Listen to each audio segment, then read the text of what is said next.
Olá, tudo bem? Tô eu aqui de novo. E dessa vez eu não vou trazer muitas soluções, não.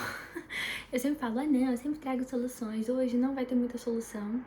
Eu vim aqui, acabei de chegar do trabalho, passei o dia todo na faculdade, sabe? Eu tô com o cabelo podre, mas eu vim aqui. Então eu tô aqui. E hoje não vai ter muita solução, não, tá? Honestamente, assim, é mais quase que um apelo. E é uma reflexão, principalmente é uma reflexão. Uma reflexão de algo que eu mesma percebi que eu fiz e que eu não quero cometer isso de novo. E eu quero poder ajudar, porque se você estiver fazendo isso, você tomar consciência do que você está fazendo, para daí, depois de tomar consciência, você começar a perceber quando, onde, como, com quem você tem feito isso, para aí você começar a tentar a não fazer. Entende? A solução aqui não é uma ideia prática, não é ai, vamos escrever isso, não é ai, vamos fazer assim, vamos esperar tanto tempo, não é. É uma reflexão, é uma introspecção, é algo que você tem que pensar, perceber, reparar, começar a notar onde, quando, com quem você faz exatamente aquilo, para aí sim você ter a consciência completa de tudo e começar a fazer. Então aqui é só o primeiro ponto. Eu não tenho como te dar a solução para isso, porque ela é algo muito individual e um processo muito gradual. E tá tudo bem, ok? Vamos lembrar que esse daqui é um processo, tudo isso daqui que eu tô falando é um grandíssimo processo que é eterno. Nossa melhoria, ela é eterna. Nossa busca por melhorar, por evoluir, ela é eterna. Isso significa que tá tudo bem ser iniciante. Tá tudo bem, tem muita coisa pra resolver. Escolha suas prioridades, vai devagar. Tá tudo bem, mas eu errei. Tá tudo bem, você errou, todo mundo erra. Tá tudo bem, pelo menos você tá fazendo mais do que a maioria faz, que é tentar melhorar. É pensar, é refletir e falar, errei. Porque todas as vezes que a gente se coloca assim, errei, é um sentimento ruim. Então aos poucos a gente vai melhorando. Mas queria deixar claro aqui que você é iniciante, assim como eu. A gente tá vivendo aqui, sabe, Então, tá tudo bem errar, tá tudo bem ter que voltar atrás, tá tudo bem ter que tentar de novo, tá tudo bem errar no mesmo erro mais do que uma vez. Tá tudo bem mesmo. Então, o que eu vou falar aqui é porque essa é uma questão que pra mim, eu realmente não quero mais cometer. Mas eu compreendo que ela é uma coisa muito difícil de não cometer em momento nenhum. Então, é importante ir relutando contra esse sentimento de eu não posso errar. Porque senão traz uma ideia de insatisfação muito grande quando a gente erra. Tipo, nossa, errei, cara. Que saco, vou desistir, eu não presto pra isso. Você presta muito. Mas é devagar. Aprenda a ser iniciante, aprenda a lidar, sabe? Aprenda a lidar que você vai errar. Não é ficar, nossa, ai, vou errar mesmo, não vou nem fazer. Não, eu vou errar e com isso eu vou aprender mais, eu vou entender o que funcionou, o que não. Mas é devagar. E tá tudo bem ser devagar. O importante é começar. Tá bom? Então, eu vou falar aqui sobre uma coisa que eu fiz muito no meu relacionamento anterior, né?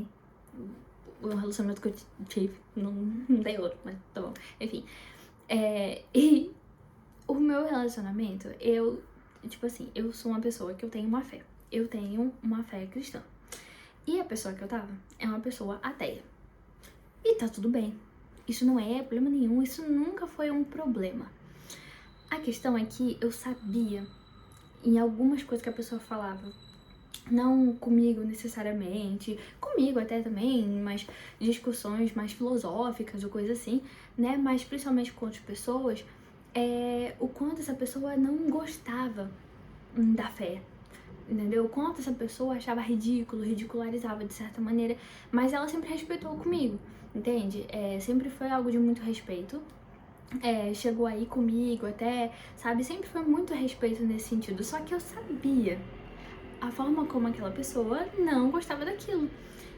E tá tudo bem, porque imagina, aquela pessoa estava colocando pra fora aquilo que ela acreditava, aquilo que ela pensava e mesmo assim mantinha o respeito por mim. Nele ela não se diminuía pra caber na minha fé, na minha crença, mas acabou que eu me diminuí um pouco. Larissa, você disse pra ele que você não tinha fé? Você mentiu? Não, mas eu diminuía. Eu diminuía aquilo que eu acreditava, eu diminuía as minhas ideias, eu diminuía tudo pra não ser muito vergonhoso. Então, de certa maneira, eu me envergonhava da minha fé. Eu me envergonhava de sentir aquilo, eu me envergonhava de pensar aquilo, eu me envergonhava disso. De uma certa forma, eu tentava me encaixar para não incomodar, eu tentava me encaixar para não passar vergonha e principalmente para não ser rejeitado. E é principalmente sobre isso esse vídeo, é sobre a forma como, quando a gente mais quer manter alguém, quando a gente tem mais medo de ser rejeitado, a primeira coisa que a gente faz é nos aprisionar. O medo da rejeição vai te aprisionar em uma prisão solitária, sozinha, sem ninguém e com você perdido em si mesmo. É só isso que vai acontecer. As pessoas vão ir, vão embora, as pessoas vão e tá tudo bem elas irem. Tá tudo bem. Sabe o que vai sobrar? Você perdido, você sem saber o que você achava, o que você queria. É isso. Então, eu fiz isso muito no meu relacionamento. Eu diminuía, então, tipo, eu não ia todas as vezes que eu queria ir. Eu não ficava lendo tanto sobre. Quando tinha música, eu abaixava a música. Então, eu fazia todas essas coisas porque eu não queria incomodar. Tá tendo barulho, peraí. Voltei. Era só o computador dando a louca. Mas enfim, tudo isso, né, eu fazia porque eu não queria me sentir rejeitada. É uma coisa que eu fazia quase que sem querer, sabe? Não era uma coisa pensada. Tipo assim, nossa, não, eu estou com vergonha de estar ouvindo música. Mas era muito sem querer. Eu abaixava. Ai, não, porque, poxa, ele não vai gostar. Ai, não, eu tava vendo alguma pregação, então deixa pra lá. Ou eu tinha lido alguma coisa que eu achava interessante. Ai, não, deixa. Porque eu pensava, sabe, é uma linha muito limítrofe, assim, muito tênue. Porque você deve se ajustar, você deve procurar respeitar a pessoa, as ideias dela e tudo mais, mas até que ponto? Até que ponto? Entende? E o ponto é, ele não deixava de dizer o que ele achava, mas ainda assim ele respeitava e ia. Mas ele não deixava de falar, ele deixava muito claramente. Eu que me diminuí, eu que peguei e comecei a fazer essas coisas para não incomodar, para não ser rejeitada, para que a pessoa não ficasse incomodada comigo e me rejeitasse. Uma coisa muito sutil, muito sem querer, um inconsciente, sabe? Quase. Então, o quanto eu não quero errar nisso de novo, porque imagina, a minha fé, ela é parte de quem eu sou. Ela é realmente uma parte de quem eu sou. E eu não quero nunca mais me envergonhar da minha fé, nunca mais me envergonhar de Cristo, nunca mais me envergonhar de Deus, nunca mais. E eu realmente espero nunca mais fazer isso. Mas isso não só deve ser uma coisa que você deve pensar assim, nossa, mas ela tá falando sobre fé, mas eu nem tenho fé. Mas isso é sobre objetivos, sobre coisas que você quer fazer e que você fala assim, ai, mas isso é tão besta, sabe? A pessoa nem vai me apoiar. Poxa, eu não vou falar isso com um amigo, porque tipo assim, ai, deixa pra lá, né? Ele não vai nada. Sabe? São coisas que a gente vai diminuindo pra não incomodar o outro, pra gente não ser rejeitado. E aí, constantemente, nós começamos a nos rejeitar a si próprio. Você está se rejeitando a si mesmo todas as vezes que você decide que o seu momento, que o seu objetivo, que o seu propósito, que a sua fé, que a sua essência não é mais sua. Que a sua essência incomoda o outro a ponto de você ter que diminuir para caber no espaço dela. É assim, e aí você começa a se ver perdido quando a pessoa vai embora e você fala assim, meu Deus, e agora eu tenho aqui uma personagem que eu criei que não é assim, mas que quer todas essas coisas ainda. E como é que faz agora? Agora que eu não tenho mais que fingir pra essa pessoa, quem eu sou de verdade? Entende? Entende o aprisionamento mental que a gente mesmo se coloca na busca por não incomodar alguém? Entende? Então, é muito importante, né? Uma coisa que eu queria deixar muito aqui explicada, que é o poder da nossa influência, entende? Num relacionamento romântico, de amizade, familiar, são os três relacionamentos assim mais profundos que a gente tem, porque depois a gente tem relacionamentos de trabalho, colegas e nananã, enfim. Mas tô falando amigos, muito amigos, relacionamentos românticos e familiares, né, nuclear, assim, mais próximo, que são, eles estão dentro da nossa zona de influência de uma forma muito próxima. Muito próxima. Então, o nível de influência que essas pessoas vão ter nas nossas decisões é muito alto. E isso vai continuar sendo, por isso que é uma coisa muito tênue, porque é normal, você vai ter que se ajustar, você vai ter que equilibrar, você vai ter que fazer ali todo o manejo, mas entender o quanto desse manejo é sobre você realmente, sobre a sua escolha de querer estar com aquela pessoa ou o medo de perder aquela pessoa. Então, é muito importante que nós saibamos escolher quem vai entrar na nossa zona de influência mais intensa. Clarissa, falando especificamente sobre fé, você está dizendo que as pessoas não devem conviver com pessoas de fé diferente? Claro que não. Você deve conviver com pessoas de fé diferente. Não escolha as pessoas somente pela fé. Isso é um absurdo. Todo mundo deve ter o direito e todo mundo deve estar próximo de alguém que tem uma fé diferente, porque é muito importante que a gente consiga se questionar e conhecer outras coisas também. Mas, não é porque você está com alguém que é diferente e você aceita o diferente daquela pessoa, você respeita o diferente daquela pessoa, você demonstra com amor o quanto você respeita aquela pessoa. Mas não se esqueça, você também é diferente. Não é só o outro que é o diferente da situação. Não é só o outro que é a diferença da relação. Não é só o outro que tem uma fé diferente. Vocês dois são diferentes. Não é, aquela pessoa é diferente. Não, nós somos diferentes. E aí, quando você entra nessa dinâmica de não é o outro que é diferente, mas nós somos diferentes, você começa a se aceitar um pouco, aceitar que você também tem o direito de pensar diferente, de achar diferente, de ter uma visão de fé diferente. Isso não significa, de maneira alguma, que você deva limitar as suas amizades a apenas pessoas que pensam o que você pensa. Porque daí você começa a entrar num outro personagem. É um outro personagem, um personagem que não evolui. Um personagem que fica estacionado exatamente no mesmo lugar porque é confortável. E a gente não quer isso. O desconfortável é bom, mas compreenda que você também é o diferente, que outra pessoa também vai aceitar. E se ela não aceitar? Então por que você vai querer essa pessoa na sua vida? Se você aceita o diferente, se você é tolerante, se você é amoroso, se você tem amor realmente, sabe? Por que outra pessoa não iria ter por você?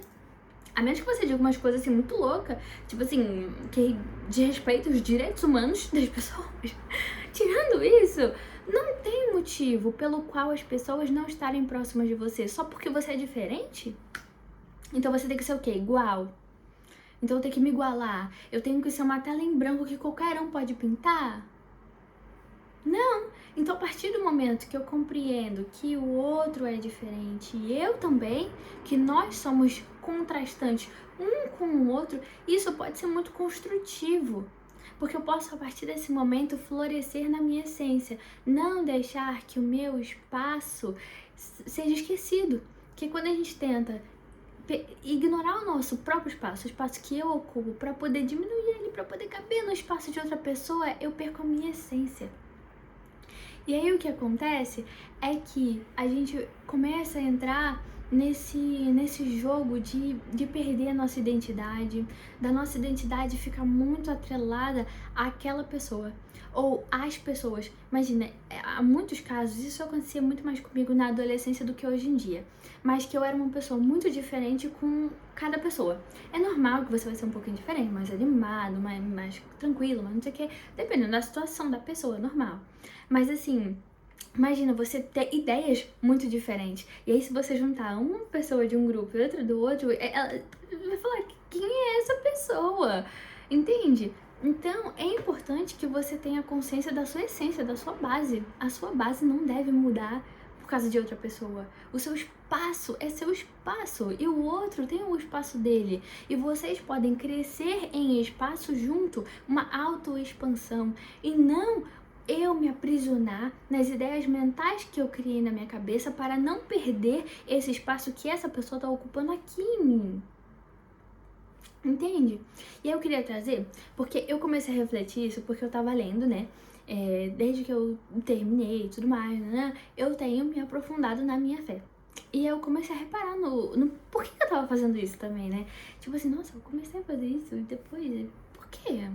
Tipo assim, essa pessoa foi embora da minha vida, agora sinto que eu tenho esse espaço pra isso. E aí eu comecei a reparar que, no fundo, eu estava me envergonhando da minha fé. E isso é muito triste, muito triste.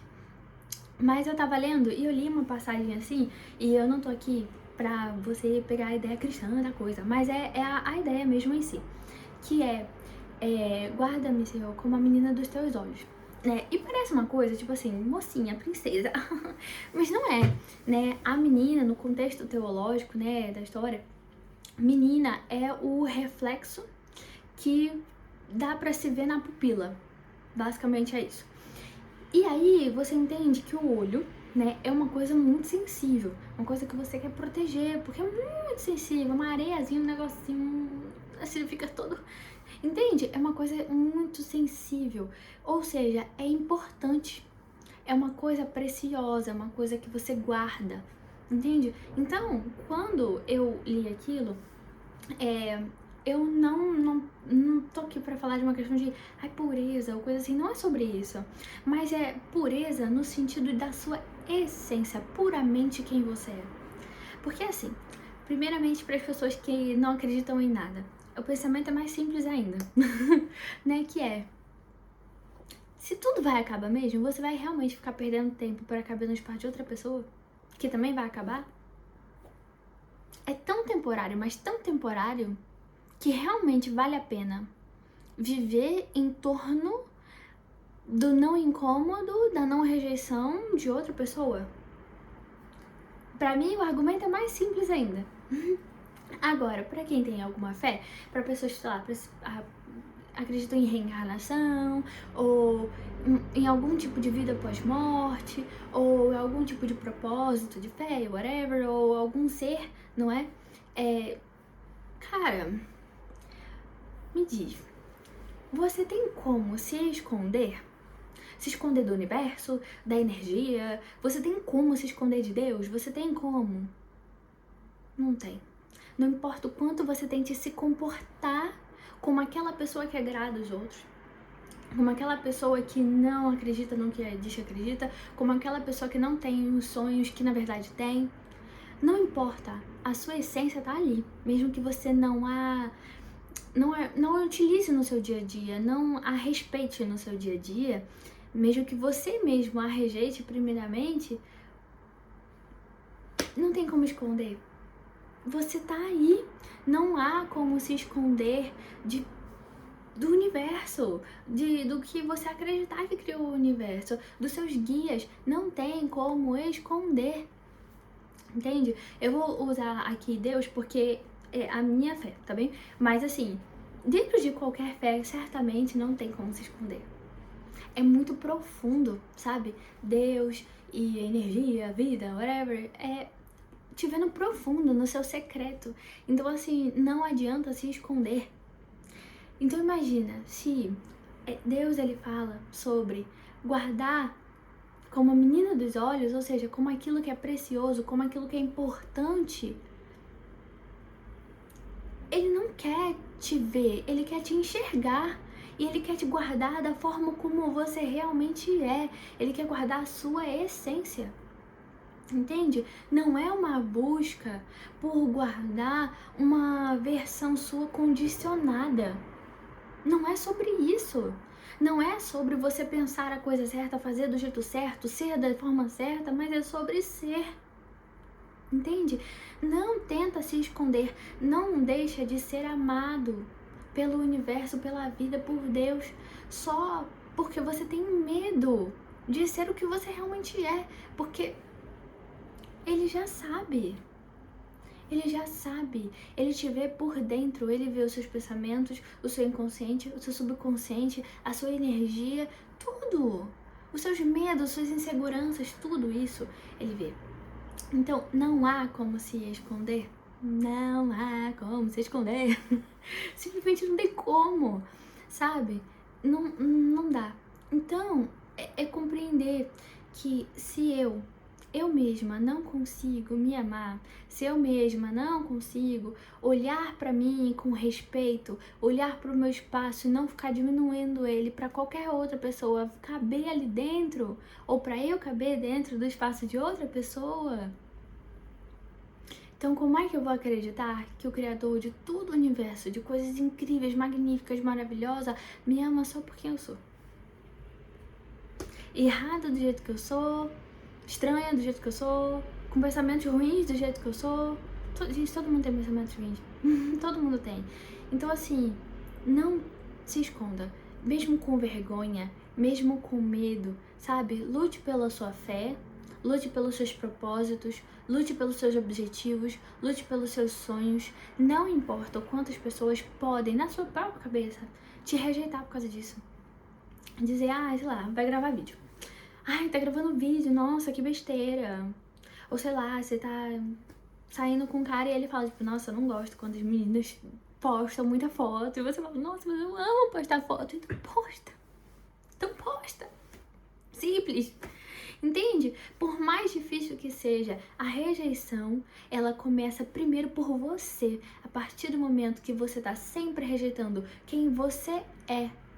Se ajustar é bom, conviver com o diferente é bom, é normal ser influenciado. Nós estamos muito na zona de influência um dos outros, mas entender qual é o seu espaço e não diminuir ele para caber no de outra pessoa é primordial, porque a sua prisão é mental, sabe? A sua rejeição já tá aí.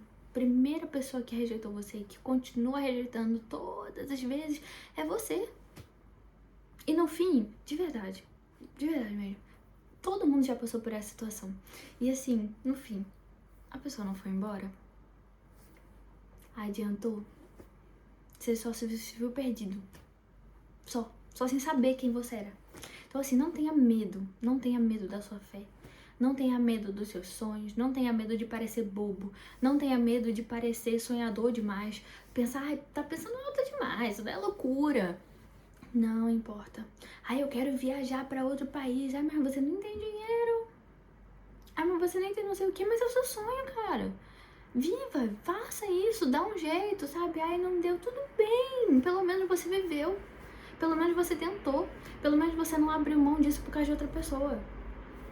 Sabe? Infelizmente a vida vai trazer questões financeiras e etc. que vão dificultar as situações, que vão fazer com que talvez elas não aconteçam realmente. Mas pelo menos você tentou. Pelo menos você desistiu porque realmente não deu. Não é porque você ficou com medo de que alguém iria reagir mal, de que você iria perder outra pessoa. Não deixa. E muito importante, não deixa. De verdade, eu ouvi essa frase outro dia, que é sobre não deixar que um extintor apague o fogo que existe dentro de você. Eu falei muito sobre fé aqui porque é a minha experiência, né? Mas assim, a sua experiência pode ser um sonho, pode ser um propósito, pode ser até uma fé mesmo, mas uma fé diferente, sabe? Existem muitas fés que são muito mais julgadas do que a minha. E assim, o quanto deve ser difícil, sabe? A gente tá falando, por exemplo, também sobre sexualidade. O quanto você pode se envergonhar disso. O quanto você pode não deixar de fazer porque você acha, porque você sente. Não, porque outra pessoa vai te rejeitar. Entende? Não faça isso. Não faça isso porque você não tem como enganar. Você não tem como enganar o universo. Você não tem como enganar Deus. Não dá. Não tem como. E ele não tá condicionando, sabe? Não tá condicionando você a uma condição de que você tem que ser aquilo. Ele tá dizendo a sua essência, a sua base, sabe? Mantém como algo precioso. Isso não significa que você não deva melhorar, que você vai só aceitar, falar assim, sabe, eu sou assim mesmo, e tá tudo bem. Não é, porque você é uma pessoa adulta e adultinhos crescem, evoluem e melhoram, tá bem? Mas é entender que você tá fazendo isso por você. Você tá fazendo isso porque você realmente quer, porque você almeja, porque você compreendeu, você chegou num nível de sabedoria, de entendimento mais elevado do que o que você tinha antes. Então, o que você faz? Você sobe o nível. Para subir de nível dói, é difícil, exige mudança, mas É uma mudança sua para você que vem de dentro. Não é uma mudança de dentro para fora, tipo assim, para o outro. É uma mudança de dentro para dentro. É uma mudança sua para você, sua para sua própria vida, entende? E isso vai te tornar, por incrível que pareça, alguém muito mais harmonioso com o mundo, muito mais amável, porque você realmente vai estar vivendo o que você queria, com as pessoas que realmente te amam, que realmente gostam de você, independentemente se elas concordam ou não com você. Independentemente se elas acham que o seu sonho é loucura ou não, elas vão te apoiar. Porque quem não vai te apoiar não precisa estar aí. Porque o seu fogo não precisa ser apagado por um extintor só porque você acha que o extintor é bom de estar ali. É seguro. Não é seguro. O extintor vai embora ali que ele quer. Então, não se anule, não se coloque nessa prisão mental e não se envergonhe da sua essência, não se envergonhe de coisas que são importantes pra você, entende? Pra mim foi a fé, pra você pode ser qualquer outra coisa, então assim, não deixe os extintores do mundo acabarem com o seu fogo, até porque normalmente a gente acaba sendo extintor um do outro quando a gente faz isso, porque a pessoa não tá bem ali, você também não tá, e ninguém tá satisfeito, ninguém tá bem. Então, assim, a gente acaba apagando o fogo que tornava a gente brilhante, bonito, reluzente, sabe? Então, vamos fazer um trato de tentar considerar melhor antes de mudar alguma coisa. Considerar se aquilo você está fazendo por você ou pelo medo que você tem de perder a outra pessoa. O medo que você tem de ser rejeitado, o medo que você tem de passar vergonha. Tá bom? Vamos tentar, tá bom? E tá tudo bem errar de novo. Isso vai acontecer provavelmente. E tá tudo bem, tá? Fica bem, viu? A gente consegue.